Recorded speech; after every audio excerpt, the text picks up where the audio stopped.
कुटिया में रूह रिहान कर लो, आए हैं करने कल्याण। दर्शन कर लो चारों धाम, दर्शन कर लो चारों धाम। मधुबन में हाँ हाँ मधुबन में हाँ।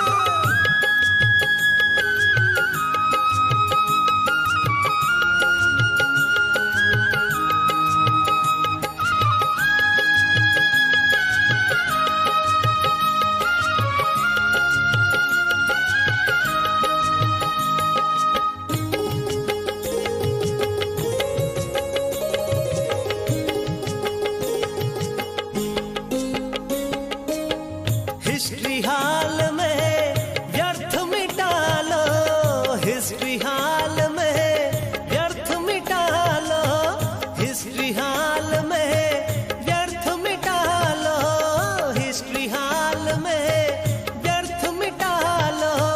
कमरे में आकर योग लगा लो, कमरे में आकर योग लगा लो। बनना हो बाप समान, दर्शन कर लो चारों धाम, दर्शन कर लो चारों धाम। मधुबन में हाँ हाँ मधुबन में।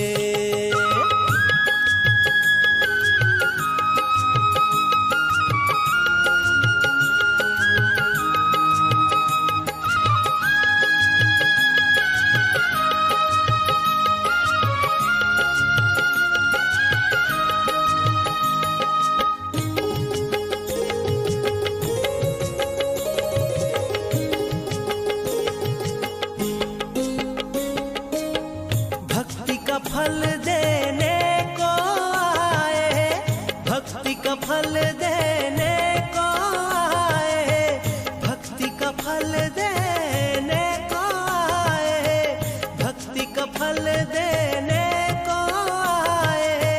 भटकन से हमें छुड़ाने आए, भटकन से हमें छुड़ाने आए। मधुबन में ही सारा जहां, दर्शन कर लो चारों धाम, दर्शन कर लो चारों धाम। मधुबन में हाँ हाँ मधुबन में।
दर्शन कर लो चारों धाम, दर्शन कर लो चारों धाम।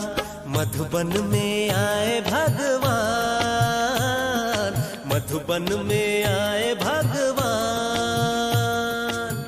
दर्शन कर लो चारों धाम, दर्शन कर लो चारों धाम। मधुबन है तीर्थ महान, मधुबन है तीर्थ महान। दर्शन कर लो चारों धाम, दर्शन कर लो चारों धाम, दर्शन कर लो चारों धाम, दर्शन कर लो चारों धाम, दर्शन कर लो चारों धाम, दर्शन कर लो चारों धाम, दर्शन कर लो चारों धाम।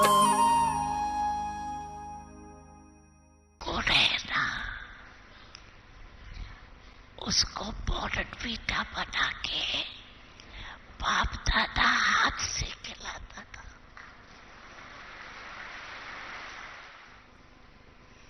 बोर्नवीटा बनाने आता है? नहीं आता। कैसी भी हालत हो, ये गुड़ सब्जी नहीं हो, दाल नहीं हो, ये बोर्नवीटा बहुत सुख देता है। बनाने सीख जाओ, सभी यहाँ सीख के जाना।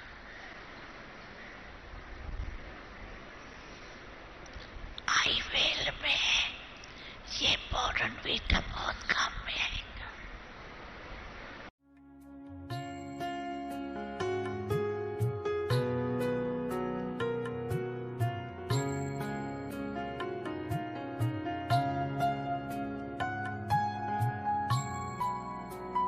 आज हम आए हैं पांडव भवन में, टोली डिपार्टमेंट में, टोली किचन में, और आज हमारे साथ में जीतू भाई हैं और वो हमको सिखाएंगे कि बोर्नवीटा कैसे बनाया जाता है। ओम शांति। जब बाबा ने कुछ दिन पूर्व मुरली में बताया कि सबको बोर्नवीटा बनाना सीखना चाहिए, तो आज हम बोर्नवीटा बना रहे हैं। ये है बोर्नवीटा, जो बाबा कहते हैं कि ये बोर्नवीटा आईवेल के समय सबको काम आएगा। हर किसी बच्चे को ये सीख के रखना चाहिए। बोर्नवीटा इसे पीस के स्वरूप में होता है। सामान्यतः लोग समझते हैं कि बाबा ने बोर्नवीटा जो बोला, जैसे बोर्नवीटा पाउडर होती है वैसे कोई पाउडर होगी जो हम दूध में डाल के या कि ऐसे पानी के साथ पी सकते हैं। लेकिन बाबा ने ये बोर्नवीटा सिखाया, एक गुड़ का बनता है। जब बेकरी पार्ट था उस समय बाबा ने खास इस टोली की इन्वेंशन की और बच्चों को बड़े प्यार से सिखाया। केवल गुड़ और पानी और कुछ छोटी छोटी चीजें डाल के हम घर में आराम से इसको बना सकते हैं। और जैसे बारिश के दिनों में बोर्नवीटा होता है ना, बॉटल में जम जाता है, तो उस प्रकार की टेस्ट आती है। तो बाबा ने सभी बच्चों को प्यार से खिलाया। फिर हमारी दादी प्रकाशमणि है, दादी प्रकाशमणि जी ने ये सिखाया हम बच्चों को कि कैसे बनाते हैं, और वो भी साल में 1 या 2 बार प्यार से सबको खिलाती थी। तो आज हम सीखेंगे कि बोर्नवीटा क्या है, ऐसी कौन सी टोली है जो बाबा इतनी महिमा करता है। इतनी इकोनॉमी वाली टोली है और एक नामी वाली टोली है। एक पीस खाओ और बाबा की आदमी खो जाओ। 2 किलो गुड़ में आधा किलो पानी डाला गया और अभी इसको पकाया जा रहा है। मैं जीतू भाई को कहूँगा एक बार फिर से सामग्री अच्छी तरह से बता दें प्रमाण के साथ में कि कितना कहाँ कैसे पड़ेगा। एक बार बताइए जीतू भाई।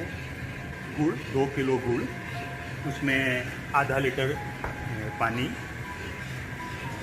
जब वो पक जाएगा, कढ़ाई में पक रहा है, इस तरह से गुड़ को कढ़ाई में पकाना है। पकाने के बाद फिर उसमें 2 चम्मच सोडा, 1 चम्मच लवंग पाउडर, 1 चम्मच इलायची पाउडर, 1 चम्मच सौंठ पाउडर और जरूरत के हिसाब से बारीक कटा हुआ ड्राई फ्रूट्स। ये सभी वस्तुओं का प्रमाण 2 किलो के गुड़ के हिसाब से बताया गया है। अभी गुड़ पक रहा है। पहले तो ये गुड़ कढ़ाई छोड़ने लग जाएगा और ये गुड़ पका कि नहीं पका इसको चेक करने का भी अपना ही एक तरीका है। एक थाली में पानी रख देते हैं, जैसे ये थाली आप देख रहे हैं इसके अंदर पानी रखा हुआ है, और ये गुड़ की एक बूंद उसमें डाल के देखते हैं। अगर गुड़ उसमें गिरने के बाद फैल गया नीचे जाके तो नहीं पका, और उसके अंदर गिरने के बाद एक दाना जैसा बन गया, एक ही जगह कॉन्सेंट्रेट रह गया, तो मानो कि वो गुड़ पक गया। धीमी आंच में पकाया जा रहा है। अभी तो ये गुड़ और पानी पक रहा है, अभी तक इसमें और कोई भी सामग्री डाली नहीं है। अभी ये चेक कर रहे हैं। पक गया? हाँ, ये पक गया है अभी ये गुड़। अब इसको चूल्हे से हटा देंगे।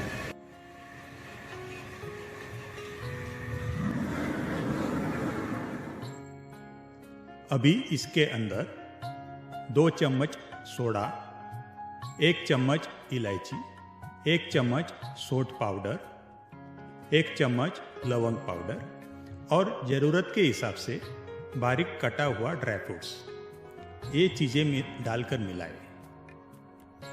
ये सभी वस्तुओं का प्रमाण 2 किलो के गुड़ के हिसाब से बताया गया है, जिससे लगभग 150 पीस टोली बनेगी। कलर भी देखो सुंदर हो रहा है। अभी अच्छे से मिक्स करके ट्रे में एक ही जगह पर डालेंगे, जिस ट्रे को पहले से ही घी लगाकर रखा हुआ है।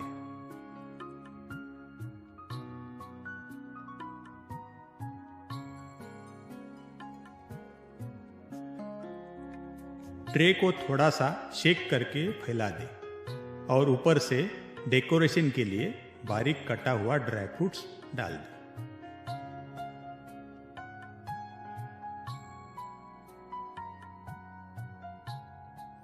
अभी बोर्नविटा लगभग तैयार है। थोड़ा ठंडा होने पर चाकू से निशान बनाए, फिर पूर्ण ठंडा होने पर हाथ से टुकड़े करें। देखो बोर्नविटा एकदम तैयार है। अभी हम बाबा को भोग लगाकर इसे स्वीकार कर सकते हैं।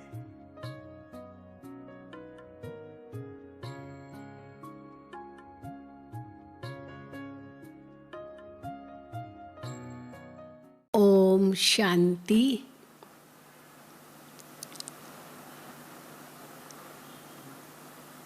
बाप दादा की अति लाडली, अति प्यारी ब्राह्मण कुल भूषणों की अति स्नेही साधना बहन और आपके सारे साथी सभी भाई बहनों को मधुबन तपोभूमि से, वरदान भूमि से बहुत बहुत याद स्वीकार हो। मुझे साधना बहन ने बहुत सुंदर विषय दिया है। अंतिम समय के लिए तीव्र पुरुषार्थ। हम तीव्र पुरुषार्थ पहले तो तब कर सकेंगे जब सचमुच हमें ये निश्चय हो जाएगा कि अभी अंतिम समय बहुत नज़दीक है। अब तक तो हम कभी कभी गफलत में रहते हैं, कभी थोड़े बहाने बनाते हैं, आनाकानी करते हैं, बाबा की श्रीमत का थोड़ा थोड़ा उल्लंघन भी करते हैं। हालांकि बाबा से बहुत प्यार है, बाबा की मुरली से भी प्यार है, ब्राह्मण परिवार से भी बहुत प्यार है, लेकिन जो बाबा की श्रीमत है उसको पूरा 100% पालन करना नहीं हो पाता है। अमृत वेला थोड़ा उठने में सुस्ती करते हैं, खान पान भी कुछ यहाँ वहाँ बदल जाता है, और जो बातें बाबा कहते हैं संग दोष, अन्न दोष, ये सब दोषों से बचो, वो कभी कभी उसमें भी ढील हो जाती है। लेकिन अगर हम ये समझते हैं कि ये अंतिम समय है तो हमारा पुरुषार्थ बहुत तीव्र हो जाएगा। हम अपने ऊपर बहुत ध्यान देंगे। जैसे एक विद्यार्थी होता है, सारा साल तो चलो घूमेगा फिरेगा, मस्ती करेगा, समय बर्बाद भी करेगा, क्योंकि सोचता है कि एग्ज़ाम्स तो बहुत दूर है, मैं पढ़ लूँगा, मेहनत कर लूँगा, अभी तो बहुत दिन पड़े हैं। लेकिन जैसे एग्ज़ाम्स के दिन नज़दीक आते हैं तो उसके अंदर चिंता बढ़ जाती है, अपना समय वेस्ट नहीं करता है, अगर उनके दोस्त बुलाने आएंगे, चलो थोड़ा पिक्चर चले, घूमने जाए, नहीं नहीं मुझे पढ़ना है, मुझे पढ़ना है, मेरा एग्ज़ाम है, तो ध्यान देगा। तो बाबा कहते हैं अभी समय को बहुत, हाँ, समय बहुत समीप है, ये वक्त जा रहा है, करना है जो भी कर ले, ये वक्त जा रहा है और फिर ये वक्त हासिल फिर से नहीं होगा, ये वापस नहीं आएगा इस कल्प में। साकार मुरलियों में हम सुनते थे कि बाबा कहते थे कि बच्ची अभी टाइम पड़ा है, बच्ची अभी टाइम पड़ा है।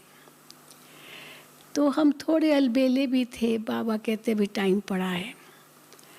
लेकिन जैसे अव्यक्त मुरलियाँ हम सुनने लगे तो महसूस होने लगा, बाबा मुरलियों में कहते हैं आप लेट आए हो पर टू लेट नहीं आए हो, अभी भी आप गैलअप कर सकते हो, आप पुरुषार्थ कर सकते हो, आप आगे बढ़ सकते हो, फर्स्ट आ सकते हो।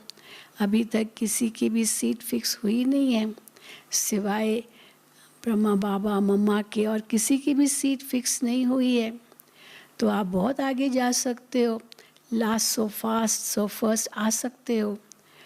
तो ये भी बाबा मुरलियों में कहा करते थे। लेकिन एक मुरली में बाबा ये भी कहा, बाबा ने कहा कि अभी टू लेट का भी बोर्ड लग गया है।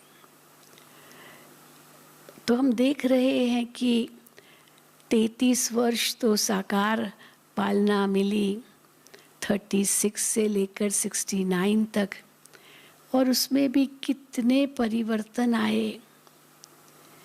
फिर 69 से लेकर के 2017-18 तक भी हमने देखा कि अव्यक्त बाप दादा की हमें पालना मिली, और उसमें भी कितने परिवर्तन आए। और अभी हम देख रहे हैं समय बहुत बदल चुका है, बहुत बदल रहा है। अभी जैसे अंत की घड़ियां नज़दीक आ रही है, माहौल दिन प्रतिदिन कैसे तमो प्रधान होता जा रहा है। चारों ओर अगर हम देखें, हर एक चीज़ में तमो प्रधानता आ गई है। प्रकृति के प्रकोप कितने बढ़ रहे हैं। देखो अभी दिल्ली का हम रोज़ सुनते हैं, कहाँ न कहाँ फिर से भूकंप के झटके आए। अभी तो हम ये भी सुन रहे हैं कि इतनी बड़ी दरार कहीं पैदा हुई है नज़दीक दिल्ली के आसपास, कि लोग ये भी सोचने लगे हैं कि ये सब बहुत बड़े भूकंप का भी एक इशारा है। क्या पता धरती के अंदर क्या हो रहा है, तो ये बड़ा भूकंप भी आ सकता है। तो एक और ये प्राकृतिक आपदाएं, और एक आपदा नहीं, प्रकृति में 5 तत्व हैं। क्या अगर पांचों ही तत्व एक साथ कहर मचा दे? अभी मुंबई में आपने देखा, बंगाल में देखा, अरब सागर, बे ऑफ बंगाल, इतने तूफान आया, कितना नुकसान हुआ। तो ये तो दो तत्वों ने काम किया, केवल हवा, वायु और जल, इन्होंने काम किया। अगर उसी समय भूकंप भी आ जाता होता, धरती काम करती होती, और उस समय आकाश से भी बिजली चमकती होती, या जो कुछ भी होना होता, आकाश, वायु, अग्नि भी जलती, आकाश, वायु, अग्नि, जल, पृथ्वी, अगर पांचों ही तत्व एक साथ कहर मचाते तो देखो और भी कितना नुकसान हो जाता होता। चलो अभी 2 तत्वों ने, 3 तत्वों ने एक साथ किया, बाकी 2 तत्व तो शांत थे। लेकिन पांचों ही तत्व एक साथ कहर मचाए तो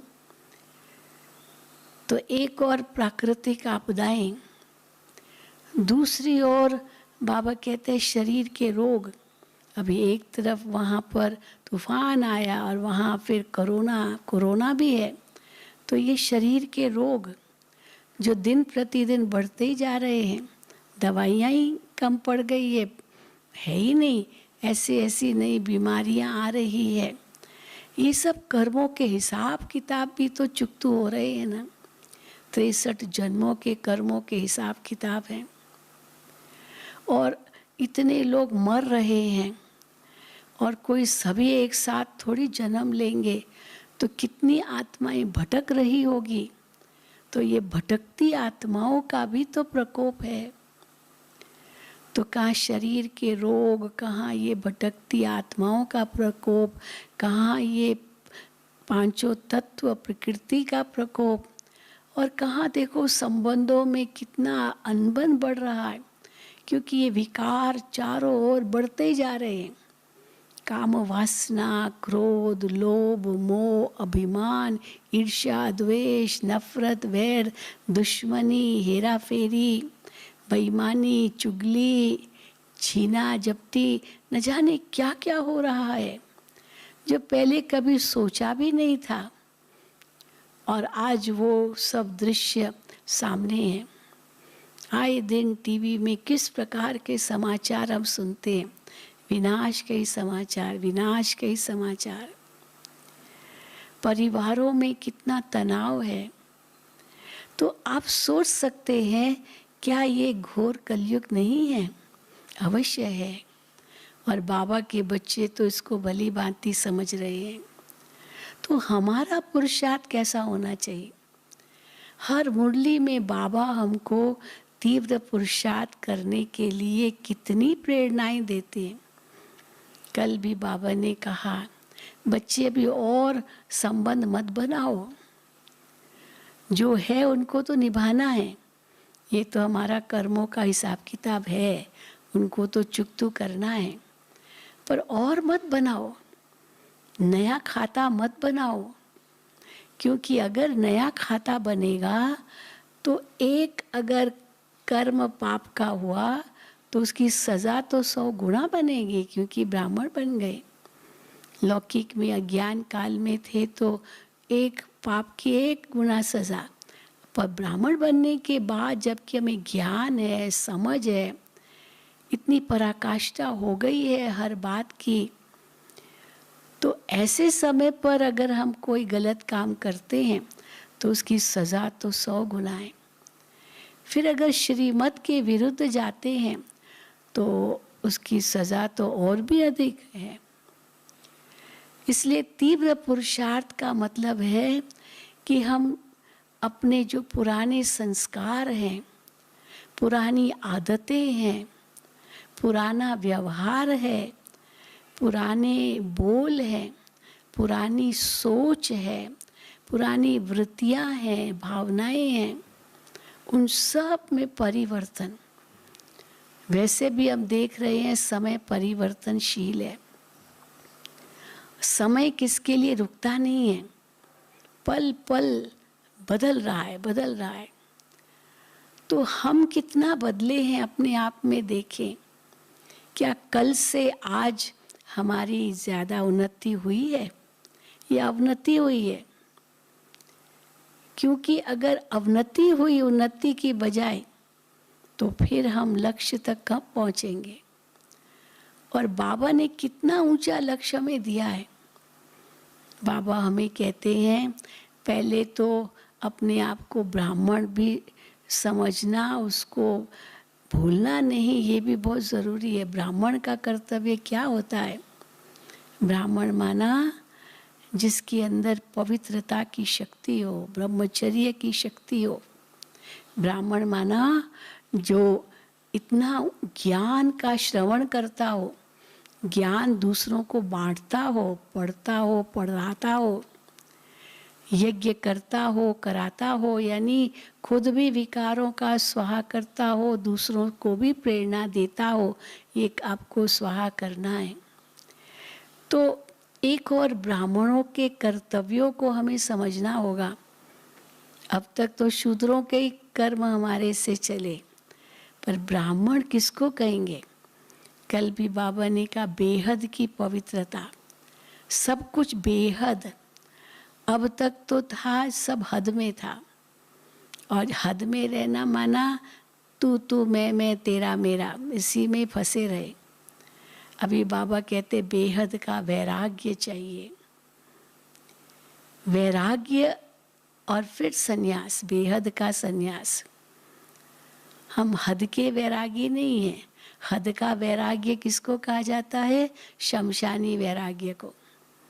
किसी की मृत्यु हुई और हम उसके मृत शरीर को शमशान घाट ले जा रहे हैं, तो उस समय बहुत शमशानी वैराग आता है। बेचारा चला गया, हम भी एक दिन ऐसे ही चले जाएंगे, ये क्या लेके गया, हाथ खाली आए हैं, हाथ खाली जाना है, हम भी एक दिन ऐसे ही हाथ खाली चले जाएंगे। इतनी इनकी मकान, माड़ियाँ, महल, गाड़ियाँ और दुकान, न जाने क्या क्या इनके पास था, सब यहीं छूट गया। हमारा भी ऐसे ही सब छूट जाएगा, हम कुछ भी नहीं ले जाएंगे। तो जैसे हम जाते हैं शमशान घाट तक, तो ये बातें हमारे मन में चलती है। अब जब अंतिम संस्कार कर दिया, उसके बाद जब लौटते हैं तो सारे विचार बदल जाते हैं। कैसे बदल जाते? वापस संसार में आते हैं, फिर वही दिनचर्या होनी है। तो शमशान घाट जाते समय सोचते बेचारा क्या लेकर गया, और जब वापस आते हैं तो सोच कैसे बदल जाती है, चलो वो तो चला गया, अब उनकी अस्थियां ही बचेगी, वो भी गंगा में प्रवाहित कर देंगे। लेकिन क्या क्या छोड़ के गया, वो तो यही है ना, अब तो वो वापस नहीं आएगा। लेकिन जो छोड़ के गया उस पर मेरा भी तो हक लगता है, मेरा भी कुछ हक है। मैं भी तो उनका भतीजा हूँ, भांजा हूँ, बहनोई हूँ, या जो भी है, मैं उनकी बहन हूँ, मैं उनका भाई हूँ, मैं उनका फलाना हूँ, फलाना, तो मेरा भी तो कुछ हक लगता है, मुझे भी तो कुछ मिलना चाहिए। और फिर उसके लिए कोर्ट के केसेस आदि आदि न जाने कितनी बातें होती है। तो वो शमशानी वैराग्य कहाँ चला गया? बस शमशान घाट तक, उसके बाद सब भूल जाते हैं और हम इस संसार के चक्र में फिर फंस जाते हैं। लेकिन बाबा हम बच्चों को बेहद का वैराग्य सिखाते हैं। बेहद का वैराग्य अर्थात अंतर्मुखी बनो। कोई भी बात सामने आए, बहुत ज़्यादा उस पर सोचो नहीं, क्या होगा, कैसे होगा, होगा नहीं होगा, क्या मतलब, क्या, क्यों, कहाँ, कौन, कैसे, उसमें हम कितने उलझ जाते हैं, अपने आप को इतना दुखी कर देते हैं, परेशान कर देते हैं। पर उस समय अगर हम ये सोचते हैं कि ये तो हमारे हिसाब किताब चुकतू हो रहे हैं, अभी अंतिम समय है, हिसाब किताब सबका चुकतू होना है, मेरा भी कोई हिसाब किताब था, चुकतू हो गया, अब ये जैसे समझा चुकतू हो गया, हम अपने आप को इतना हल्का कर लेंगे। बाबा कहते डबल लाइट बन जाओ, बस मैं निमित्त हूँ, ये बुद्धि में रखो, लाइट हूँ, निमित्त हूँ, ट्रस्टी हूँ, सब बाबा का है, मेरा तो कुछ है ही नहीं। और फिर भी कोई ऐसा बोझ है, बाबा कहते हैं मुझे दे दो, यूज मी, बाबा कहते हैं वो बोझ मुझे दे दो, मैं अपने आप देख लूँगा, आप सिर्फ हिम्मत रख कर के आगे बढ़ो। बस जो बाबा की श्रीमत मिलती है उस श्रीमत प्रमाण चलो बस। और श्रीमत हमें मुरलियों में मिलती रहती है, हर मुरली में बाबा की कितनी सुंदर श्रीमत हम बच्चों को मिलती है। तो लक्ष्य तो बाबा ने हमें बहुत ऊंचा दिया है, तुम्हें संपन्न बनना है, संपूर्ण बनना है, फिर उसके बाद तुम्हें फरिश्ता बनना है, फिर उसके बाद घर जाना है, फिर उसके बाद नई दुनिया में आना है, देवता बनना है। तो ये कितना ऊंचा लक्ष्य है। आज एक छोटा मोटा लक्ष्य कोई रखता है, डॉक्टर बनना है, इंजीनियर बनना है, वकील बनना है, कितनी मेहनत करते हैं उसके लिए, ऐसे ही थोड़ी बन जाते हैं। आईएएस ऑफिसर बनना है, बहुत बड़ी पोस्ट है, दिन रात मेहनत करते, तो हम क्या कर रहे हैं, और उसमें भी समय कितना कम रह गया है। तो एक और विकारों की आग बढ़ती जा रही है, दूसरी ओर बमों की आग वो भी बढ़ती जा रही है। क्रोध की आग, ईर्ष्या की आग, नफरत की आग, ये सब आग है, ये सब आग दुनिया को जला रही है। अब कितना समय और इस आग में हमें जलना होगा। और उसके लिए बाबा कहते तुम तो नई दुनिया की स्थापना कर रहे हो। वो जो हो रहा है उसमें आपको दुखी नहीं होना है, वो तो होगा, क्योंकि ऐसे ही उसका अंत आना है। लेकिन आप तो बहुत बड़े कार्य के लिए निमित्त हो। आप तो एक नई दुनिया की स्थापना कर रहे हो, स्वर्ग स्थापन कर रहे हो, जिसके लिए बाबा कहते मैं अकेला नहीं कर सकता हूँ, तुम बच्चों का मुझे साथ चाहिए। तुम्हारा तन मन धन समय श्वास संकल्प शक्ति मन वचन कर्म ये सब बाबा के कार्य में सहयोगी बने। अब उसके लिए बाबा ने हम बच्चों को इतना पुरुषार्थ कराया है। तो हम हमेशा सोचें कि हमको दूसरे से कंपटीशन नहीं करनी है, दूसरे से कंपैरिजन भी नहीं करना है, भेंट भी नहीं करनी है, चटाबेटी भी नहीं है, क्योंकि हर आत्मा का अपना अपना पार्ट है। एक का पार्ट मिले न दूसरे से। ड्रामा का इतना ऊंचा ज्ञान बाबा ने हमें दिया है।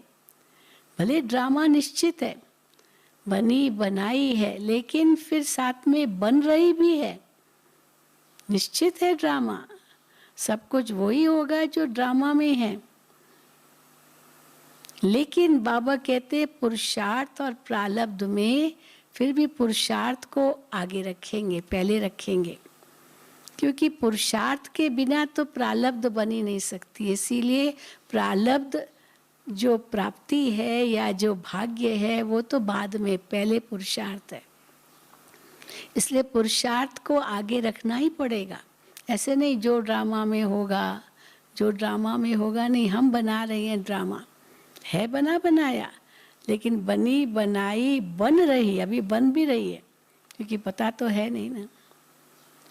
इसलिए क्यों नहीं जो बाबा ने हमें इतना ऊंचा लक्ष्य दिया है हम उस पर खरे उतरें। तो कैसे हम ये कर सकेंगे जो बाबा की हर श्रीमत का पालन करेंगे। इतनी बेहद की पवित्रता चाहिए। बाबा कई बार कहते इतनी पवित्रता हो जो स्वप्न में भी अपवित्रता न हो, इसको कहेंगे सच्ची पवित्रता। केवल कर्म में बाह्य रूप से ब्रह्मचर्य पालन करना इतना ही सब कुछ नहीं है। ब्रह्मा जैसा आचरण चाहिए, तब कहेंगे सच्चा ब्रह्माचार्य है। ब्रह्मा बाबा ने कैसे एक धक से सब कुछ मन से त्याग दिया, छोड़ा कुछ भी नहीं। धन जो था वो बाबा ने माताओं के सुपुर्द कर दिया, विल बना दी उनके नाम पर। ये भगवान के कार्य में सहयोग है। बाबा ने अपना मन शिव बाबा को दे दिया और तन सेवा में लगा दिया। तो तन मन धन समय श्वास संकल्प शक्ति सब शिव बाबा को जैसे अर्पित किया। भक्ति मार्ग में हम कहते भी थे ना, आप जब आएंगे तो बलिहार जाएंगे, बलिहार। तो ब्रह्मा बाबा एक सेकंड में बलिहार गए। कितना मुरलियों में हम सुनते हैं, साक्षात्कार हुआ बाबा को विनाश का और एक नई सत्य की दुनिया का, अपने भविष्य का।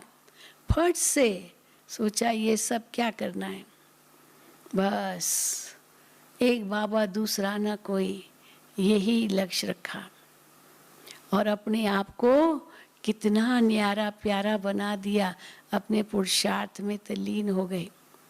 फिर भी बाबा कहते जो बीज बोया उससे आज वट वृक्ष देखो, इस ईश्वरीय विश्वविद्यालय का कितना विशाल रूप बन गया है। पर शुरुआत तो ब्रह्मा बाबा ने की अपने धन संपत्ति से, अपने ही त्याग तपस्या से।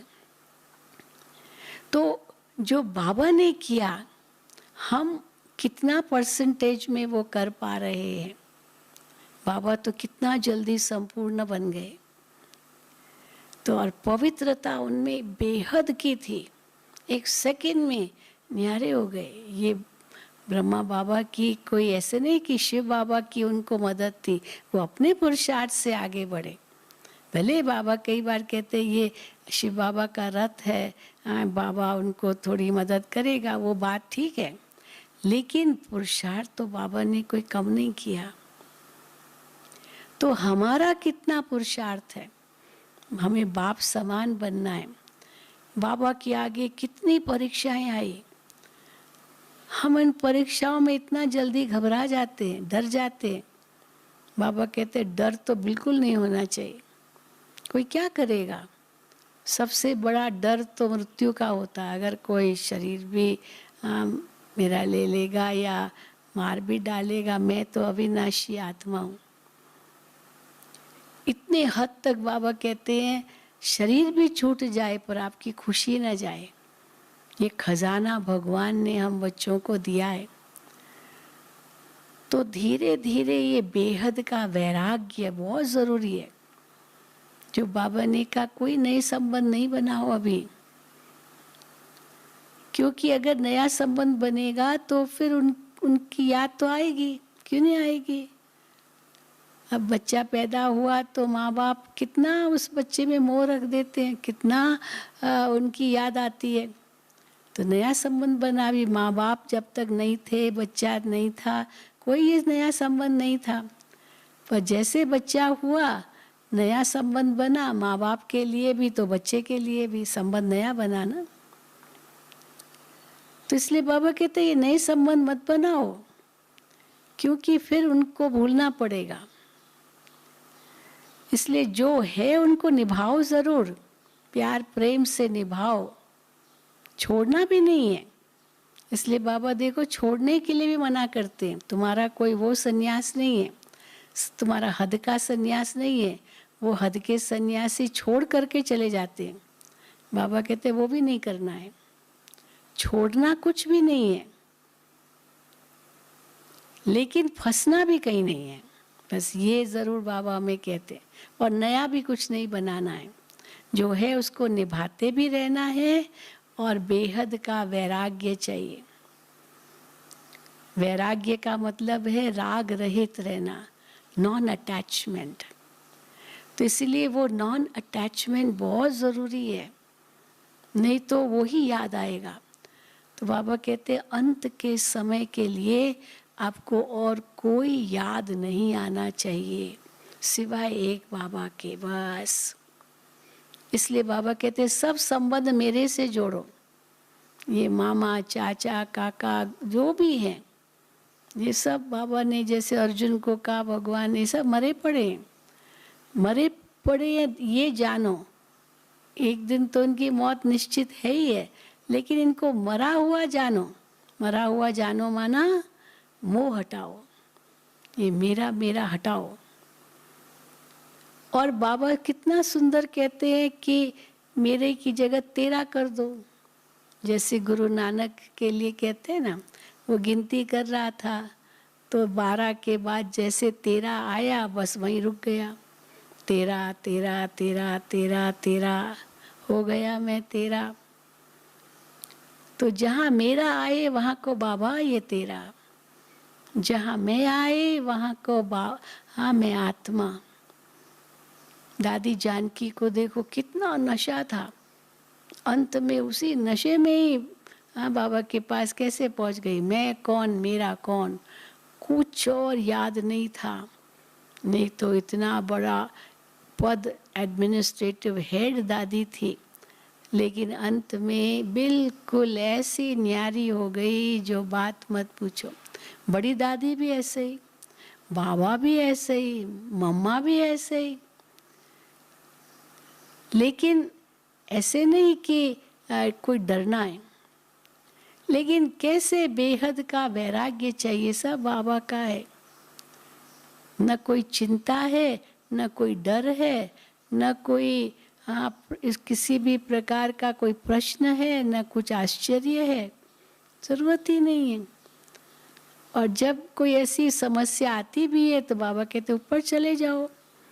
एक पंछी देखा है कैसे उड़ जाता है, अब डाली पर बैठा है, बड़ा मज़ा ले रहा है, डाली को हिला रहा है, आनंद ले रहा है, और अचानक डाली उसकी टूट गई तो वो गिरेगा नहीं, क्योंकि उसको पंख है, वो उड़ जाएगा। उसका डाली के साथ मोह थोड़ी है। आत्मा का भी इस शरीर के साथ जब तक हिसाब किताब है तब तक शरीर में है, और हिसाब किताब पूरा हुआ शरीर से तो उड़ जाएगी। तो मैं तो हूँ ही उड़ता पंछी। अब उड़ता पंछी हूँ तो किसी डाल से क्या मोह रखना, वो तो सब इस कलयुगी दुनिया की है। लेकिन हाँ, व्यवहार भी करना है, कारोबार में भी आना है। ब्रह्मा बाबा कोई नहीं आए क्या कारोबार में? सब दादियाँ हमारी कोई कारोबार में नहीं आई क्या है? ऐसी तो कोई बात ही नहीं थी। बाबा तो और ही कहते थे, वहाँ मुरलियों में आता है कि बच्चे तुम बच्चों को तो कोई ऐसा झंझट नहीं, बाबा के सिर पर तो कितने मामले हैं। जिसके सिर पर इतने मामले उसको नींद कैसे आई? तुम लोगों के पर तो कुछ भी नहीं है, चलो 2-4 बच्चे हैं और कितने होंगे, चलो 2-4 दुकान है, 2-4 घर है या जो भी है। और बाबा के तो कितने सेवा केंद्र थे, कितने बाबा के बच्चे थे, कितनी बातें बाबा को सुनाई पड़ती थी। बाबा पढ़ते थे पत्र, उनके प्रॉब्लम्स, उनके क्या क्या प्रश्न, लेकिन बाबा सुन करके ऐसे नहीं कि कोई इग्नोर करते थे, बाबा सबका जवाब भी देते थे, लेकिन फिर न्यारे प्यारे हो जाते थे। दादी जी को भी हमने देखा कैसे न्यारी प्यारी हो जाती थी। हाँ, और इतनी अच्छी उनको नींद आ जाती थी। कई बार हम दादी के पास रात को जाते थे, हम बहनें, दादी मुरली पढ़ती होती थी, हम जा कर के दादी का सुनते थे, दादी मुरली पढ़ती थी, फिर हम लोगों को दे देती थी, कहती थी अभी आप लोग पढ़ो। तो कोई ना कोई पढ़ते थे और दादी सुनते सुनते सुनते एकदम कब नींद आ गई पता भी नहीं चलता था, 1 सेकेंड में। कई लोग दादी से पूछते थे, दादी आपको नींद आती है? दादी कहती थी क्यों नहीं, मैं थोड़ी कुछ करती हूँ, ये तो सब बाबा करन करावन हार करा रहा है। मेरी डोरी तेरे हाथ, कहते हैं ना, तो बाबा के हाथ में हमारी डोरी है, बाबा जाने, जिम्मेदारी बाबा को है हमारी, हम तो ट्रस्टी है। तो इसलिए जब ये हमारी धारणा पक्की होती जाएंगी तब हम न्यारे हो सकेंगे। तो हमारा ये बेहद का वैराग्य है, बेहद का सन्यास है। ये जो और सन्यासी है, वैरागी है, उनकी तरह नहीं है। इसलिए बाबा कहते भले रंगीन कपड़े भी पहनो ना, मना थोड़ी है, परंतु देखो ड्रामा अनुसार समय बदल रहा है, अभी सब कुछ वैसे ही बदल रहा है।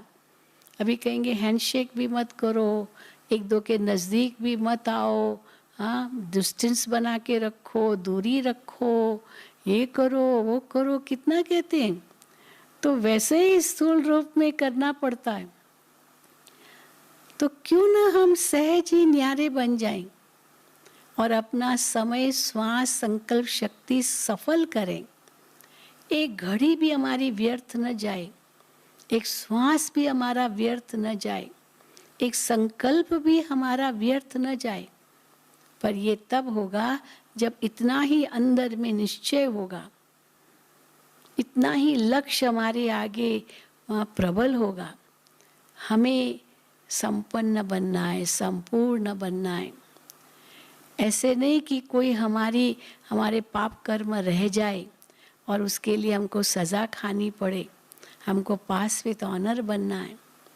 ये धुन चढ़ी रहे, कोई भी कमी न रहे मेरे अंदर, कोई अवगुण न रहे मेरे अंदर। भले लोग कुछ भी कहें, लेकिन मुझे अपना भविष्य सफल करना है। तो भविष्य कैसे हमारा उज्जवल बनेगा, क्योंकि वही हमारे साथ चलेगा। जो कर्म हमने किए वही आत्मा के साथ जाएंगे और तो कुछ नहीं जाएगा। तो कर्मों को सफल करना है, चरित्र को ऊंच बनाना है। इसलिए कहते हैं धन गया कुछ नहीं गया, हाँ स्वास्थ्य गया कुछ गया। क्योंकि स्वास्थ्य अगर बिगड़ा तो एक बार बिगड़ा तो ये स्वास्थ्य इतना जल्दी वापस नहीं हाथ में आता है। तो बहुत ध्यान रखना है, पर मोह नहीं रखना है। शरीर से मोह नहीं होना चाहिए। जो सारा दिन बस शरीर का ही ध्यान रखे, शरीर के बारे में सोचे, ना ना, एक सेकंड में न्यारे भी हो जाना है। और धन की बात जहाँ है, बाबा कहते हैं धन तो हाथों की मैल है। अगर चलो थोड़ा घाटा भी पड़ा कोई बात नहीं, फिर आ जाएगा। अभी भी तो कितना चारों ओर प्रॉब्लम तो है ना, धन की भी समस्या है, इकोनॉमी बहुत डाउन जा रही है, लेकिन होप तो है ना, एक आशा की किरण है, वापस आएगा। इसमें क्या है, कौन सी बड़ी बात है, हो जाएगा। लेकिन स्वास्थ्य ज्यादा कीमती है, यही तो कहते हैं। जान है तो जहान है, तो जान भी चाहिए तो जहान भी चाहिए। दुनिया तो खत्म होनी नहीं है, पर ये शरीर बहुत वैल्यूएबल है। चिंताओं से ग्रसित रहेंगे तो हम अपने शरीर पर ही उसका उल्टा प्रभाव डाल रहे हैं। हार्ट अटैक, लकवा, ये जो ब्लड प्रेशर, शुगर, इनका 90% कारण तो टेंशन है। लेकिन बाबा ने जो हमें ज्ञान दिया है उससे तो टेंशन खत्म हो जाना चाहिए। ड्रामा कल्याणकारी, हर वक्त कुछ भी हो जाए ड्रामा कल्याणकारी है, नथिंग न्यू, सब एक्यूरेट है। ये राज है जो हम नहीं जानते, लेकिन आगे चल कर के बहुत ये राज खुलेंगे। इसके पीछे क्या कल्याण था वो बाद में पता चलेगा। इसलिए अभी सोचने की दरकारी नहीं है। साक्षी दृष्टा होकर के हमें हर कार्य देखना है, हर सीन देखना है, साइड सीन समझ करके उसको पार करना है, पकड़ के नहीं रखना है। बाबा कई बार मुरली में कहते हैं कोई भी बात हो गई हम उसको बीच मन में दोहराते रहते, क्यों हुआ, क्या हुआ, कैसे हुआ। बात तो चली गई, वो वापस नहीं आती है, लेकिन हम उसको पकड़ के रख देते हैं। तो कितना समय, श्वास, संकल्प शक्ति को व्यर्थ गंवा रहे हैं। तो धन तो हाथों की मैल है, कोई बात नहीं, हम पैर उतना ही पसारेंगे जितनी चद्दर है। अगर चलो धन की कमी भी हो गई, इकोनॉमी डाउन है, चलो कुछ नहीं, दाल रोटी तो खाएंगे, बाबा कहते हैं वो तो मिल ही जाएगी। घर में रहती है, दाल भी रहती है, आटा भी रहता है, गेहूं भी है, चावल भी है, वो तो स्टॉक तो रखते ही हैं, चलो वही खाना है, सब्जी ना भी मिले। अंत में भी बाबा कहते हैं अगर चलो कुछ भी नहीं मिलेगा तो बाबा को याद करो, बाबा वतन में आपको आपका पेट भर लेगा, भर लेगा पेट। बस बाबा की याद से एकदम भरपूर हो जाएंगे, ये भी अनुभव है। तो धन से कीमती हमारा स्वास्थ्य है, उस पर ध्यान देना है, लेकिन मोह के वश नहीं होना है, फंसना नहीं है। और बाबा कहते हैं उससे भी अगर श्रेष्ठ है तो वो है हमारा चरित्र। दाग नहीं लगना चाहिए आत्मा पर। धन हाथों की मैल वापस आएगा। स्वास्थ्य जो है, चलो एक बार ऑपरेशन हुआ, कुछ हुआ, दाग लग गया शरीर को, कोई बात नहीं, वो मिट जाएगा। या शरीर भी छूट गया तो दूसरा शरीर जो मिलेगा उस पर तो दाग नहीं होगा ना। पर चरित्र गया, कोई विकार के वश हुए, कोई अवगुण धारण हुआ, कोई ऐसी बुरी आदतें आ गई, किसी को दुख दिया, किसकी बद्दुआ ली, कोई ऐसे पाप कर्म किए, तो बाबा कहते वो आत्मा पर दाग लगेगा। और आत्मा पर दाग लगा तो वो तो नहीं मिटेगा। हाँ, इतना ही फिर योग करो, इतना योग करो। बाबा कई बार कहते अपने आप को सजा दो। अपने आप को सजा दो माना इतना योग हो बस, और सब तरफ से बुद्धि हटाओ, तो वो योग बल से पाप खत्म होंगे। वो सजा की बजाय योग बल श्रेष्ठ है, उससे पाप खत्म होंगे, नहीं तो सजा खानी पड़ेगी। तो इसीलिए बाबा कहते उस पर मेहनत करो, अंदर ही अंदर बाबा से प्रतिज्ञा करो, संकल्प करो, बाबा ये भूल फिर कभी नहीं होगी। मम्मा का मिसाल बाबा देते हैं, हम लोग देते हैं। मम्मा से किसी ने पूछा, मम्मा हम तीव्र पुरुषार्थ कैसे करें? तो मम्मा ने बहुत सुंदर बात कही, हर वक्त सोचो ये मेरी अंतिम घड़ी है, हर वक्त यही सोचो मेरी अंतिम घड़ी है। हाँ, नहीं तो कल करेंगे, परसों करेंगे। बाबा कहते कल का नाम तो काल है, कल कभी नहीं आता है, काल आ जाता है पर कल कभी नहीं आता है। इसलिए जो कल करना सो आज कर, आज करना सो अभी, पल में प्रलय होगी फिर करोगे कभी। तो मुझे बाप समान बनना है, संपूर्ण बनना है, फिर मुझे फरिश्ता भी बनना है, तो उसका भी अभ्यास अभी चाहिए। कैसे देह से न्यारे हो जाओ। ये शरीर है लेकिन एक लाइट का शरीर है, इस लाइट के शरीर से मैं अंतर्वाहक शरीर धारण करके सारे विश्व को सकाश दे रही हूँ। ये है हद से बेहद में जाना। सृष्टि के ग्लोब पर बैठ करके मैं पूरी धरती को देख रही हूँ, जहाँ कोई हदें नहीं है। ये हदें तो मनुष्यों ने बनाए हैं। वो एस्ट्रोनॉट्स जब स्पेस में गए थे तो उनसे जब वापस आए तो पूछा गया, आपने धरती को किस रूप में देखा? तो यही बताया, एक ही धरती थी, कोई हदें थी नहीं। अमेरिका का, जापान का, हांगकांग का, इंडिया का, सब एक जैसे, सब एक ही एक, कोई पार्टीशंस नहीं, कुछ नहीं। पर देखो धरती पर हम लोग कितना पार्टीशन बना के बैठे हैं। इसलिए बाबा कहते उपराम हो जाओ, ऊपर चले जाओ, फरिश्ता बन करके सबको सकाश दो, सारी दुनिया को शक्ति दो। अब ये आवश्यकता है, उसके लिए सबको पैगाम दो। अब घर चलना है, नई दुनिया बनानी है। पूछते ना लोग, आप लोग क्या सेवा करते हो? तो यही हम कहते हैं, नई दुनिया की स्थापना का कार्य भगवान हमसे करा रहा है। हमको ये भी दुख नहीं है, हाय क्या होगा, डर है, कुछ नहीं। हम जानते हैं ये कुछ हो रहा है, इसमें इसके पीछे क्या राज है।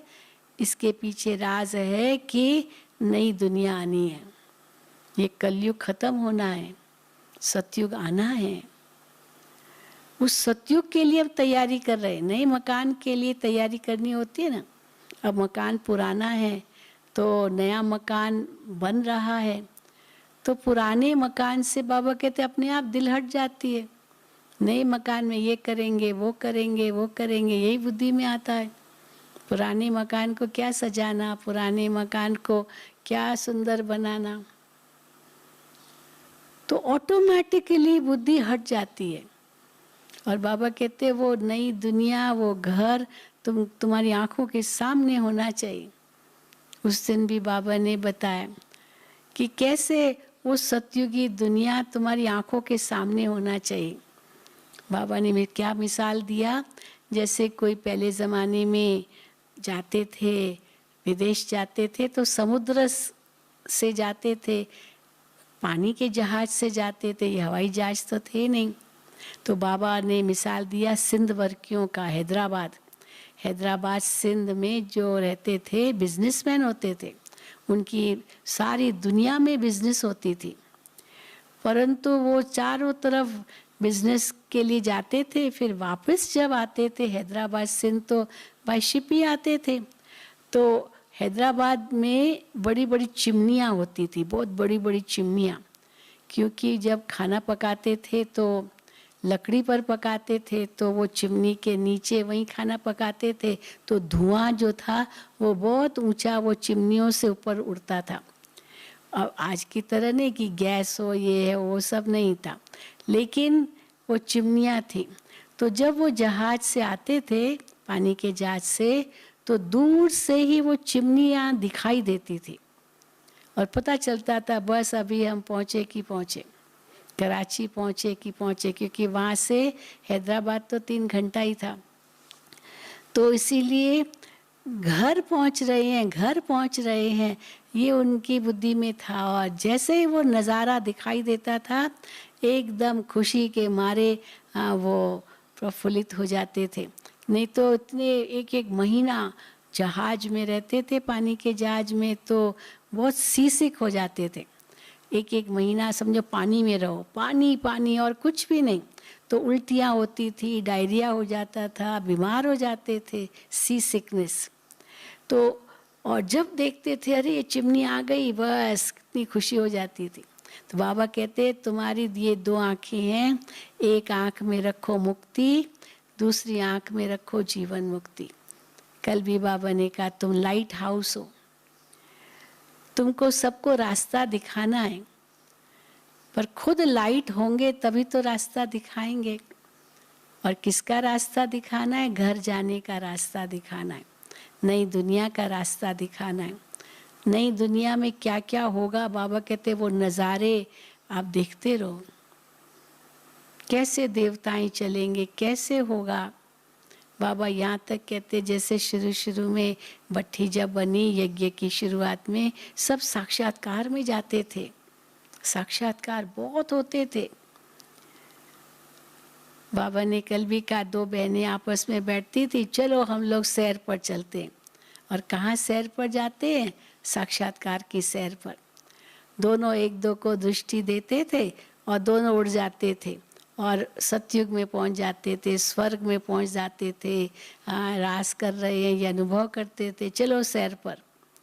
तो सैर कहाँ? बाहर तो जाते नहीं थे। जैसे अभी भी देखो कोरोना के समय बाहर कहाँ जा रहे हैं, घर में हैं। लेकिन मन से तो हम कहीं भी पहुंच सकते हैं। तो उस समय भी कहीं बाहर नहीं जाते थे, क्योंकि 14 साल की भट्ठी थी। अभी तो 14 दिन भी होते तो सोचते कभी बाहर जाए, बाहर जाए, बाहर जाए। लेकिन इतना बाबा ने उनको बिजी कर दिया था, आनंद ही आनंद की स्थिति थी, और एकदम ध्यान में चले जाते थे। फिर जो ध्यान में देखते थे, स्वर्ग के दृश्य देखते थे या राजाई देखते थे, फिर बाबा उनको कहते थे कि यहाँ उसका नाटक करो, ड्रामा करो। कल भी बाबा ने कहा कि अपना वो फोटो रखो, तो उस समय उन्होंने फोटोज बनाए थे, राजाई का फोटो। स्वर्ग में हम कैसे होंगे, ताज कैसा होगा, वस्त्र कैसे होंगे, और ये जो गहने होंगे वो कैसे होंगे, कैसे महल होंगे। बाबा कहते वो नज़ारे तुमको दिखाई देने चाहिए।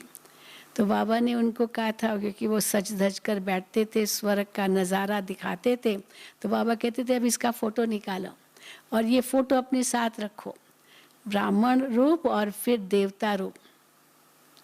तो दोनों का अंतर पता चलेगा। हम ये बन रहे हैं तो बुद्धि उसी में जाएगी। हम देवता बन रहे हैं, देवताओं की चलन कैसे होती है, देवताओं का आहार विहार कैसा होता है, व्यवहार कैसा होता है, वो हमको यहाँ ही प्रदर्शित करना है। तो तीव्र पुरुषार्थ हमारा बहुत चाहिए। जैसे ही थोड़ा सा मन यहाँ वहाँ भटके, उस समय फिर से याद करो। बाबा कहते हैं मुझे याद करो, मैं कौन, मेरा कौन, मुझे क्या करना है। वो फरिश्ता स्वरूप याद आ जाए, मैं तो फरिश्ता हूँ। ब्रह्मा बाबा को कितना याद था अपना फरिश्ता स्वरूप। गुलजार दादी ने जो पहला सूक्ष्म वतन का साक्षात्कार किया, उसमें ब्रह्मा बाबा का फरिश्ता स्वरूप देखा और बाबा को आके बताया, बाबा सूक्ष्म वतन में आपका फरिश्ता स्वरूप है, आप संपूर्ण बन करके ये फरिश्ता बनेंगे, लाइट का आकार का शरीर। तो बाबा को इतना नशा चढ़ गया, मैं फरिश्ता बनूंगा। तो इतना धीरे धीरे देश से न्यारे होते गए और अपना पुरुषार्थ अंदर ही अंदर बढ़ाते गए। फिर कभी कभी बाबा गुलजार दादी को कहते थे, जाओ देखो वतन में मेरा वो जो संपूर्ण फरिश्ता स्वरूप है और जो मेरा अभी का पुरुषार्थी स्वरूप है उसमें कितना अंतर है। तो दादी जी बताते थे कि बाबा आप नज़दीक आ रहे हो। तो हम भी कितना नज़दीक है उस अपने फरिश्ता स्वरूप से, ये हमको देखना है। इसलिए बाबा कहते हैं ये देह अभिमान को त्यागो, इन विकारों को जीतो, नष्टो मोहा बनो, पर छोड़ो कुछ भी नहीं। अब कई समझते हैं कि यही तो मुश्किल है, छोड़ के बैठ जाएं, हाँ न देखेंगे न याद आएगा, लेकिन ऐसी बात नहीं है। दूरबाज खुशबाज यही सोचता है, ऐसी बात नहीं है कि याद नहीं आएगा, ज़रूर याद आएगा, क्योंकि हिसाब किताब तो है ना। कई सन्यासी छोड़ के जाते हैं फिर वापस आते हैं, क्योंकि मोह तो हटका हुआ है, बुद्धि तो हटी नहीं है, और हिसाब किताब है तो कैसे छोड़ेंगे। तो इसलिए बाबा कहते हैं छोड़ना कुछ नहीं है। लेकिन बाबा ये भी कहते हैं ये बेहद का सन्यास माना जो है उसको सफल करो, तन को भी सफल करो, मन को भी सफल करो, धन को भी सफल करो, क्योंकि अंत में कुछ भी याद नहीं आना चाहिए। अगर सफल नहीं किया तो याद आएगा, हाय मेरा इतना धन वहाँ पड़ा, ये मेरी ज़मीन है, मेरा मकान है। सफल करो माना उसको यूज़ करो। अगर आपके यूज़ में नहीं है तो बाबा कहते सेवा करो। बाबा कई बार मुरली में कहते हैं कि हाँ, बच्चे कहते बाबा हमारे पास बहुत धन है, बाबा हम कैसे सफल करें। बाबा कहेंगे सेंटर खोलो, गीता पाठशाला खोलो, ये खोलो। हाँ तो ये करो भले बच्चे, मना नहीं है, सफल करो, नहीं तो अंत में बहुत याद आएगा। और अंत में याद आया तो पास विद ऑनर कैसे बनेंगे। अंत में तो बाबा के सिवा और कुछ याद नहीं आना चाहिए। तो अंत में हमारा बाबा के सिवाय कोई की याद न हो, इसके लिए बहुत काल का अभ्यास चाहिए। क्योंकि जब बहुत काल का अभ्यास होगा तब वो अंत घड़ी कभी भी आएगी, हम तैयार होंगे। जिसको बाबा कहते हैं एवर रेडी। हाँ, जैसे हमको जाना है, भले 1 घंटा पड़ा है, लेकिन हम तैयारी करके ऐसे बैठे हैं, जब बुलावा आएगा हम तैयार हैं, पहले से तैयार हो गए। तो बहुत काल का अभ्यास होगा तभी तो एवर रेडी बन सकेंगे ना। जब भी बुलावा आया चल पड़े। अभी भी कल मुझे कोई कह रहा था अमेरिका में वो ब्राह्मणों को ये कहा गया है कि आप एक ऐसी बैगेज तैयार करो, क्योंकि वहाँ बहुत दंगे हो रहे हैं, गोरे कालों का दंगे बहुत ज़बरदस्त हो रहे हैं अमेरिका के अंदर। कहीं भी आग जला देंगे, आग लगा देंगे, क्या क्या कर रहे हैं, बहुत बुरा हाल है इस समय।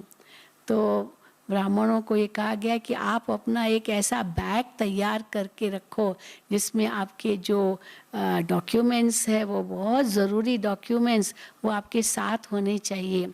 आपका जो भी ज़रूरी काम का जो भी है वो एक बैग हो। उस समय आप नहीं सोचो मैं ये कहाँ मेरा, ये कहाँ यहाँ, ये कहाँ है मेरा।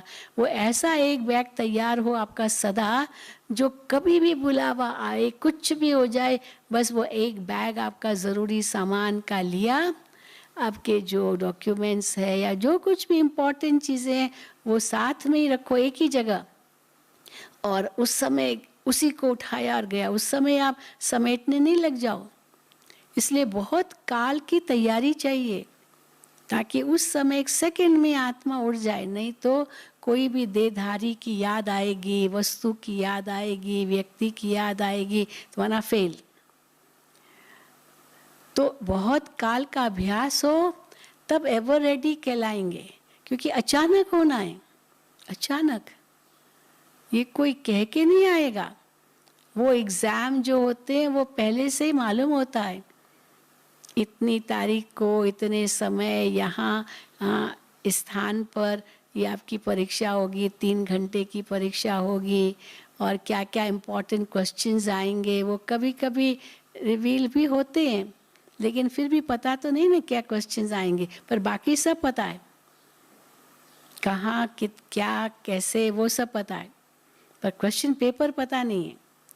और यहाँ बाबा कहते हैं क्वेश्चन पेपर एक ही होगा और एक ही क्वेश्चन होगा, और वो क्वेश्चन क्या होगा वो भी आपको हाँ ना में जवाब देना है। इसलिए 1 सेकंड का वो पेपर है, हाँ ना तो 1 सेकंड का खेल है। और वो पेपर क्या होगा, हम कहाँ तक नष्टो मोहा स्मृति स्वरूप बने। 100% नष्टो मोहा, किसी भी देहधारी की याद नहीं सिवाय एक बाबा के। बाबा मैं आपके पास आ रहा हूँ, बस आत्मा उड़ता पंछी बन के उड़ जाए, कहीं भी अटकाव नहीं। दादी हमेशा कहती थी न अटकना है, न लटकना है, न मटकना है, न चटकना है। ये सब बातें आती है ना, अटकते भी हैं, चटकते भी हैं, मटकते हैं, हाँ कैसे नखरों से चलते हैं, भटकना भी नहीं है। मन एकदम स्थिर हो, एक रस हो, एकाग्र हो, एक में हो, क्योंकि एक से ही सर्व संबंध है। बाबा ने ये भी हमें बताया, एक का पाठ सदा पक्का करो। अनेकों से तो बुद्धि अभी हट गई ना, हमारा व्यभिचारी योग नहीं है, भक्ति में तो अनेकों में बुद्धि गई, अभी एक, मेरा तो एक शिव बाबा, दूसरा न कोई। बस ये हम बुद्धि में धारण करें तो हम महसूस करेंगे कि ये मन इतना शांत हो गया, इतना स्थिर हो गया, इतना एक रस हो गया, इतना हाँ शीतल हो गया, इतना शक्तिशाली हो गया। अंतर में आत्मा अति इंद्रिय सुख का अनुभव करे। बस जो है सब कल्याणकारी है, जो होगा वो भी सब कुछ अच्छा ही होगा, कल्याणकारी होगा। जो हो गया वो भी बहुत अच्छा हो गया, तो मन एकदम शांत हो जाएगा।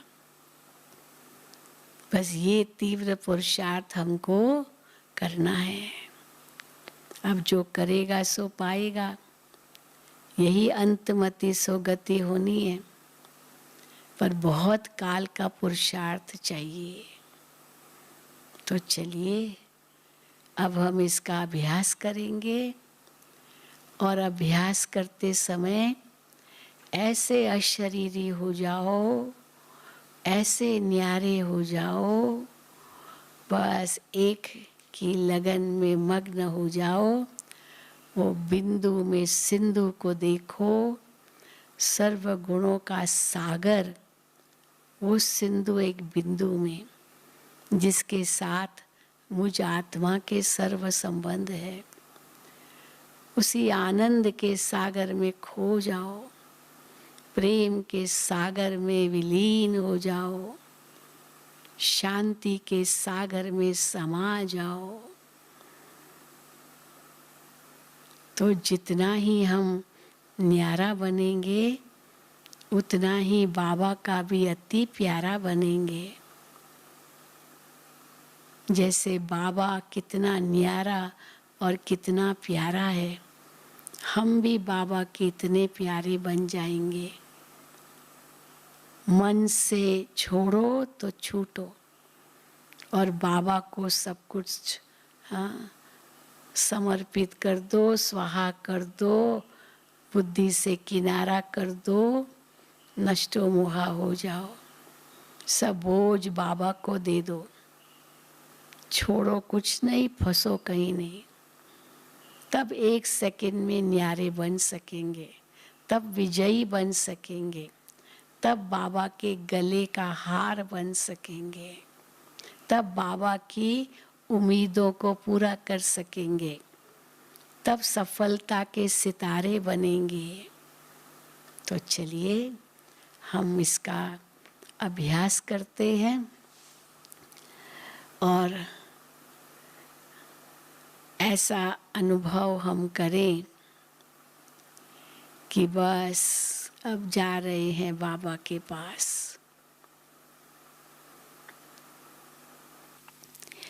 तो अभी हम सभी बाबा की याद में बैठेंगे। आंखें भली खुली हो, तन स्थिर हो, मन शांत हो और कछुए की तरह अपनी इंद्रियों को समेटकर आत्मिक स्थिति का अनुभव करें।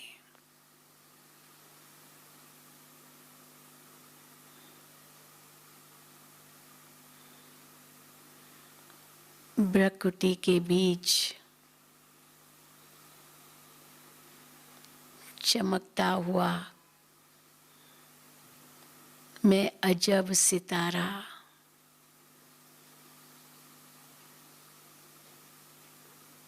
अजर अमर अविनाशी आत्मा हूँ।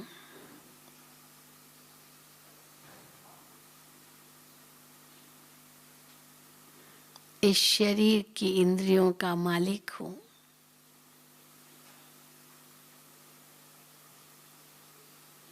मेरी सारी इंद्रियां मेरे वश में है।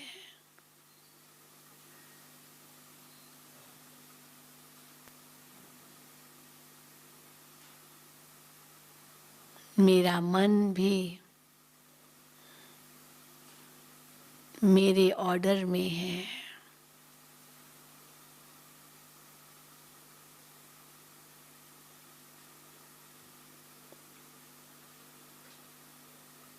मैं जो चाहूं वो ही सोच सकता हूं।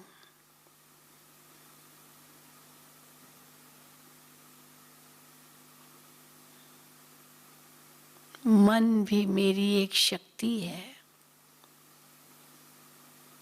संकल्प करने की शक्ति।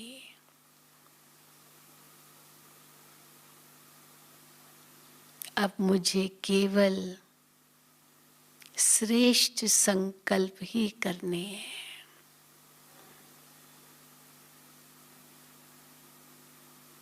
कुछ भी हो जाए,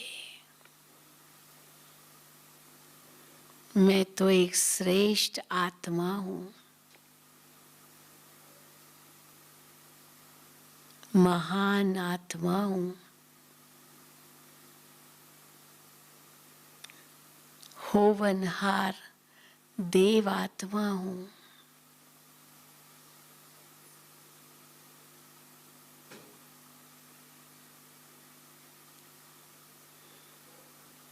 इस संगम युग पर मेरा हर श्वास, हर घड़ी अमूल्य है।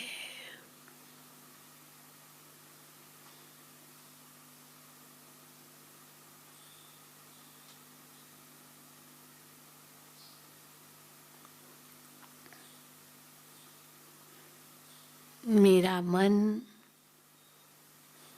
अब शांत है।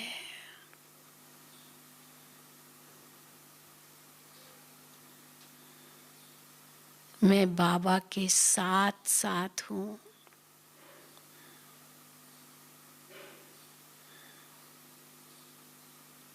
उनके संग का अनुभव कर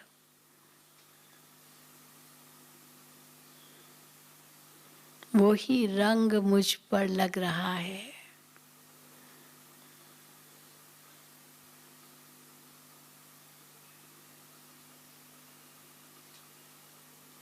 मेरे मन के सब प्रश्न समाप्त हो गए।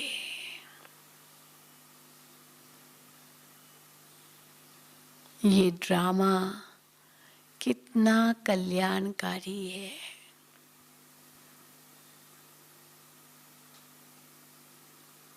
पर ये नया भी नहीं है।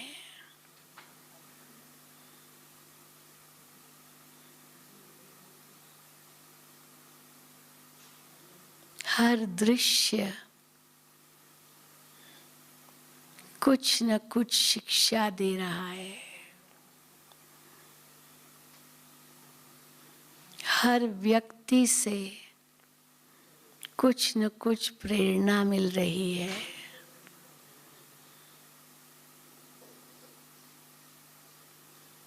मेरा हर श्वास कीमती है।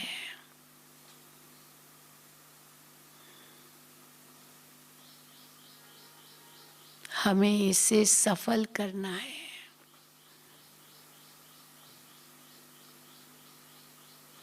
अगर कोई नेगेटिव विचार आए, 1 सेकंड में ब्रेक लगा दे। नहीं, ये अभी सोचने का समय नहीं है। ये नहीं देखना है, ये नहीं करना है। इतनी दृढ़ता मन में आए,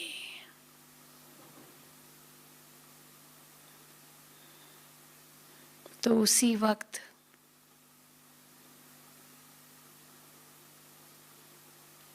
हमारा मन उपराम हो जाएगा और हम उस गलत कर्म, वचन और सोच से ऊपर उठ सकेंगे।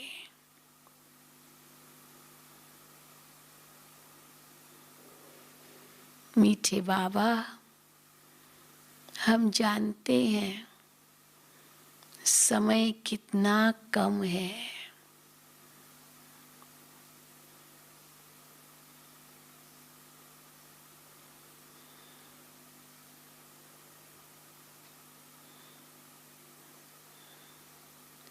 अब हमें हर घड़ी, हर श्वास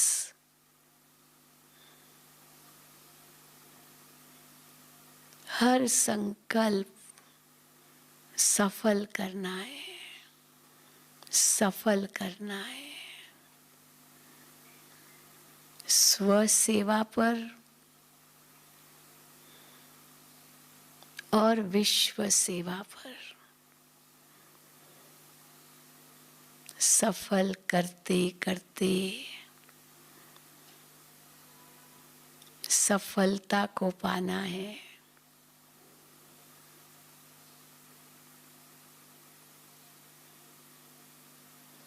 इसी से ही इस सारी सृष्टि का परिवर्तन होगा।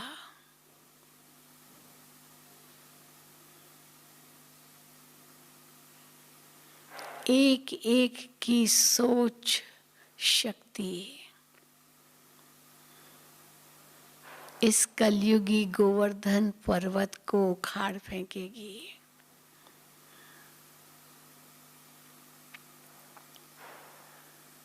बाबा,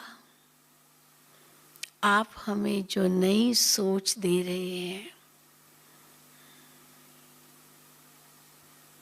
यही मुझ आत्मा को शक्तिशाली बना रही है।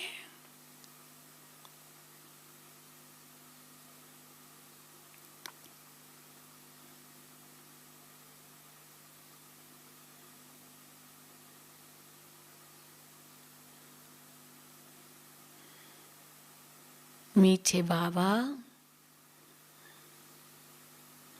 आप सर्वशक्तिमान हो।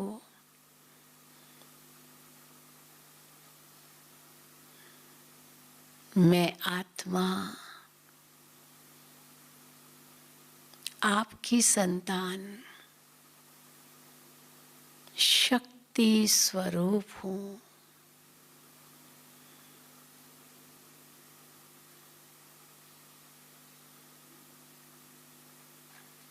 मेरे सामने कोई भी समस्या, बंधन, रुकावट ठहर नहीं सकती।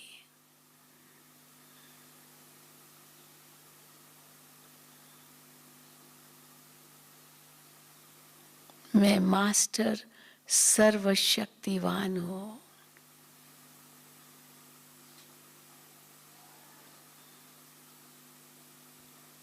मैं फरिश्ता हूँ।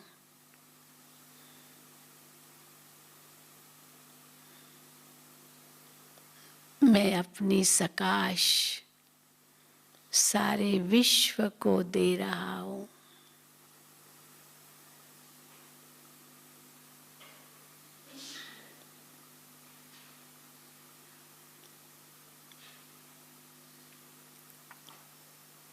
इसी से यह सृष्टि बदल जाएगी और ये संसार नरक से स्वर्ग बन जाएगा।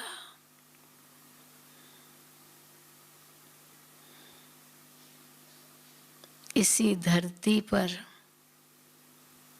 फिर से सतयुग आएगा।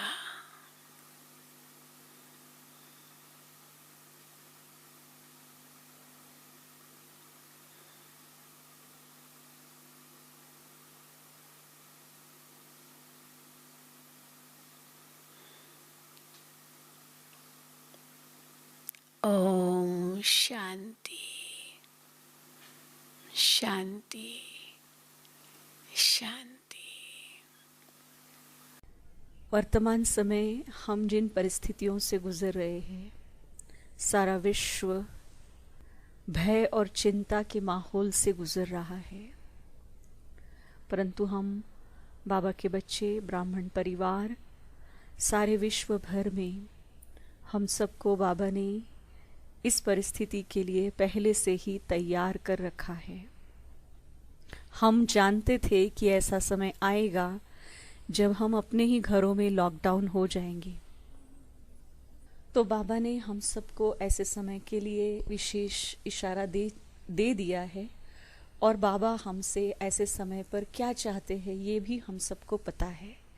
बाबा हमसे चाहते हैं कि दुनिया वाले भय और चिंता में हैं, परेशान हैं, और हम बाबा के बच्चे शान में रहे, शांत रहे, ज्ञान योग की मस्ती में रहे, बाबा को याद करें और सारे विश्व में शांति के वाइब्रेशन फैलाएं।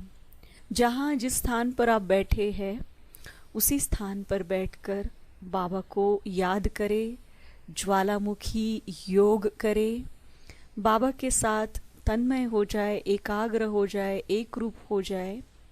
देह और देह के संबंध, देह के पदार्थ, देह की एक्टिविटीज़ को भूल जाएं और आत्मा जैसे बाबा के सामने बैठकर बाबा से सर्व शक्तियाँ ले और सारे विश्व में शांति की लहरें फैलाए। अपने भीतर की सारी उदासी, निराशा, हताशा सब कुछ बाहर छोड़ दे और भीतर में आत्मविश्वास, निश्चिंतता, शिव पिता परमात्मा पर भरपूर विश्वास।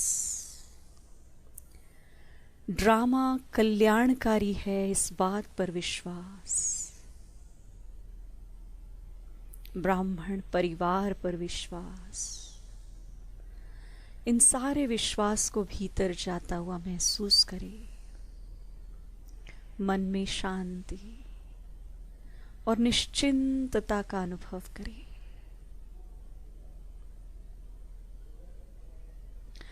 अगर यही मेरा आखिरी क्षण होगा तो ये क्षण मैं शांति और शक्ति के अनुभव के साथ बिता रहा हूँ। इस महसूसता से मन में खुशी और संतुष्टता का अनुभव करें।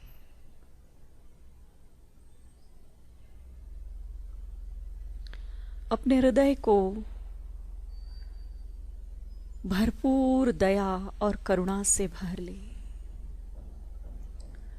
जैसे शिव बाबा हम बच्चों पर अपना अनगिनत प्यार लुटाते हैं, तो हम प्यार से भरपूर हो जाते हैं। लेकिन प्यार कभी कभी करुणा में बदल जाता है, रहम में बदल जाता है। इस समय हम सबको सारे विश्व की आत्माएं, प्रकृति के 5 तत्व, पशु पंछी, सभी जानवरों पर भरपूर प्रेम के साथ रहम भाव को बरसाना है। तो अपने अंदर प्यार से भरपूर उस रहम भाव को जागृत कीजिए। आज तक परमात्मा से हमने भरपूर प्रेम प्राप्त किया है। अब ये समय है हम परमात्मा को दिए हुए अपने वादे को पूरा करें, सारे विश्व पर अपना प्यार और अपना रहम लुटाएं।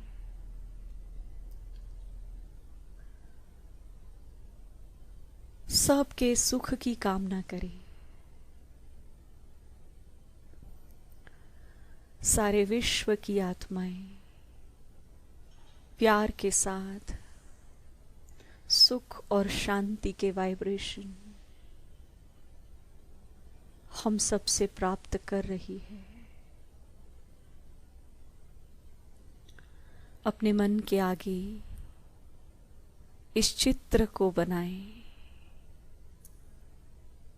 देखिए सारे विश्व की आत्माएं सुख, शांति और सुकून में, चैन और निश्चिंतता का अनुभव कर रही है।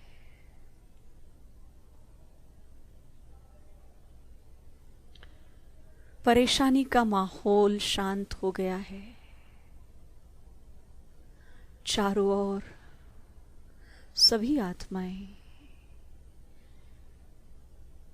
पंछी, प्राणी, सब लोग शांति, चैन और सुख का अनुभव कर रहे हैं। सारी सृष्टि भय, चिंता और परेशानी के वातावरण से मुक्त हो चुकी है। प्रकृति ने अपने आप को ठीक कर लिया है। प्रकृति रिटर्न में हम सभी आत्माओं को धन्यवाद कर रही है। प्रकृति हमसे कह रही है, हे आत्माओं, हे मनुष्यों, तुमने मेरी पुकार को सुना, मेरे दर्द को समझा और मेरे साथ करुणा, दया, बहुत ही प्यार से पेश आए। धन्यवाद तुम सभी को प्रकृति की आवाज सुनी। परमात्मा भी प्रकृति और पुरुष के इस वार्तालाप को देखकर खुश हो रहे हैं। उन्हें महसूस हो रहा है कि अब उनका कार्य सफल और सहज हो गया है। अब प्रकृति परिवर्तन का समय आ चुका है। कितने खुशनसीब हैं हम सब, प्रकृति परिवर्तन के परमात्मा के इस कार्य के सहयोगी बने हैं और अपने तन और मन की आंख से परिवर्तन के इस कार्य के साक्षी बन रहे हैं। ओम शांति। बाबा तेरी याद दिल में ऐसी है समाई, भूलना है मुश्किल जैसे हो मेरी परछाई।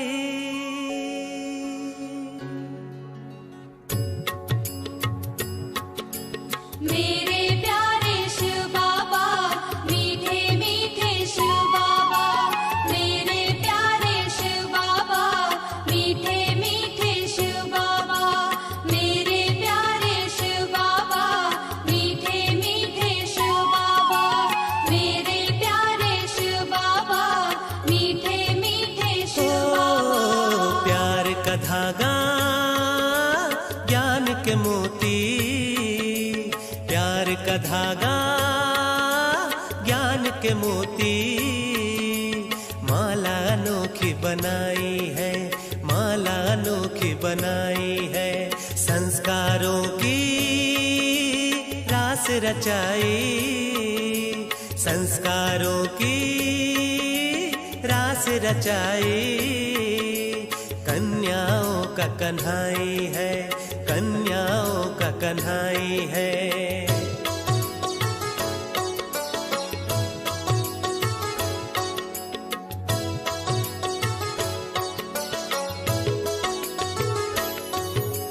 कोने कोने में घूम घूम कर,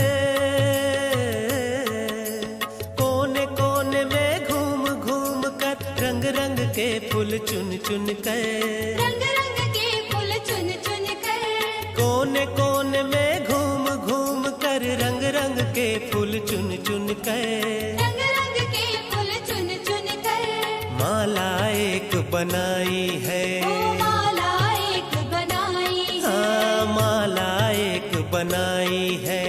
माला एक बनाई है। प्यार का धागा ज्ञान के मोती, प्यार का धागा ज्ञान के मोती, माला अनोखी बनाई है, माला अनोखी बनाई है।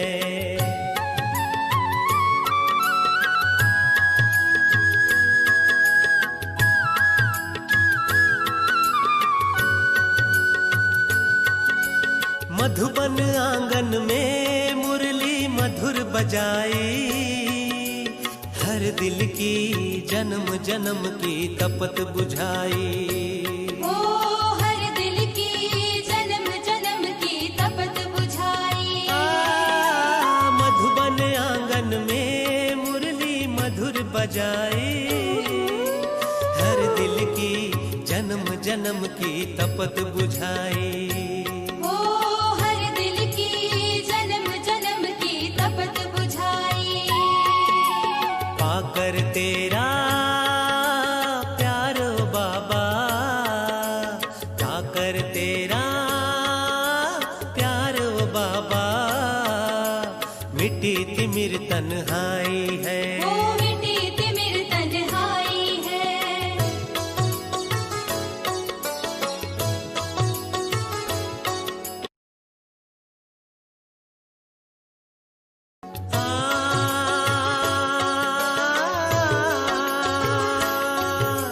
तुम महान हो महिमा गाकर,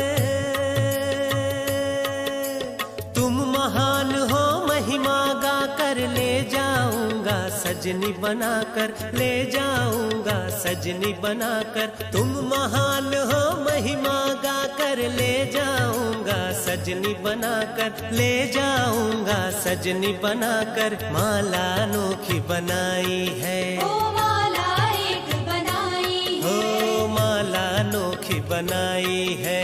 माला एक बनाई है। प्यार का धागा ज्ञान के मोती, प्यार का धागा ज्ञान के मोती, माला अनोखी बनाई है, ओ माला एक बनाई है। प्यार का धागा ज्ञान के मोती, प्यार का धागा ज्ञान के मोती माला अनोखी बनाई है, ओ माला एक बनाई है। संस्कारों की रास रचाई, संस्कारों की रास रचाई, कन्याओं का कन्हाई है, हो कन्याओं का कन्हाई है। मेरे प्यारे शिव बाबा, मीठे मीठे शिव बाबा, मेरे प्यारे शिव बाबा, मीठे मीठे शिव बाबा, मेरे प्यारे शिव बाबा, मीठे मीठे शिव बाबा, मेरे प्यारे शिव बाबा, मीठे मीठे शिव बाबा, मेरे प्यारे शिव बाबा, मीठे मीठे शिव बाबा, मेरे प्यारे शिव बाबा, मीठे मीठे शिव बाबा।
मेरा बाबा आया है,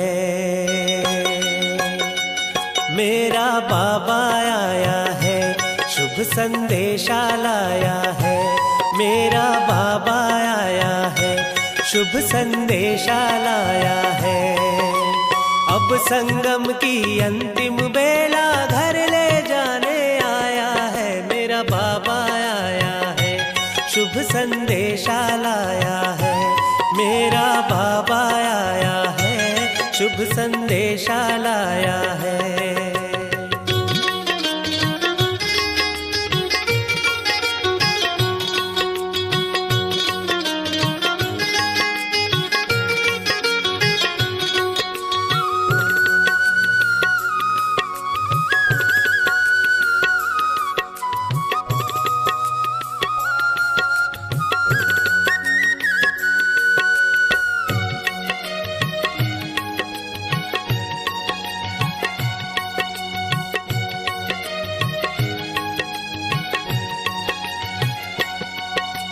भव सागर में डूबे हुओं को किनारे लगाने, खुशियों की बरखार ज्ञान अमृत पिलाने। भव सागर में डूबे हुओं को किनारे लगाने, खुशियों की बरखार ज्ञान अमृत पिलाने। दिव्य गुणों के श्रृंगार से सजाने आया है। मेरा बाबा आया है, शुभ संदेशा लाया है। मेरा बाबा आया है, शुभ संदेशा लाया है।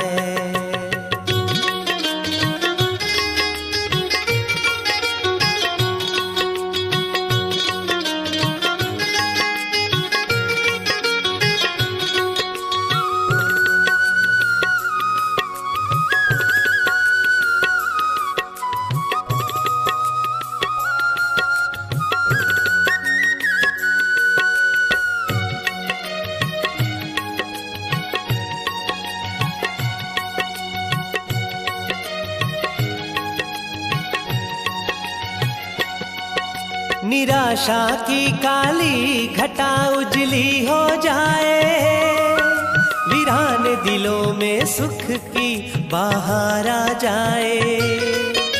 निराशा की काली घटा उजली हो जाए, वीरान दिलों में सुख की बहार आ जाए। आशा की किरणों का सूरज उगाने आया है, मेरा बाबा आया है, शुभ संदेशा लाया है। मेरा बाबा आया है, शुभ संदेशा लाया है।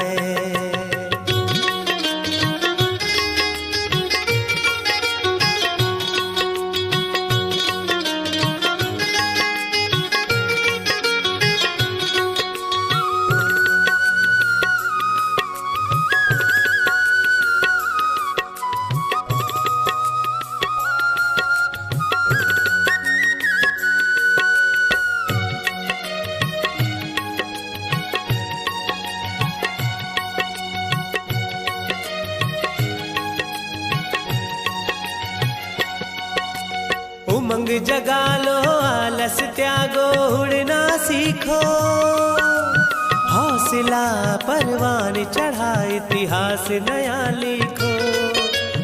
उमंग जगा लो, आलस त्यागो, उड़ना सीखो, हौसला परवान चढ़ा इतिहास नया लिखो।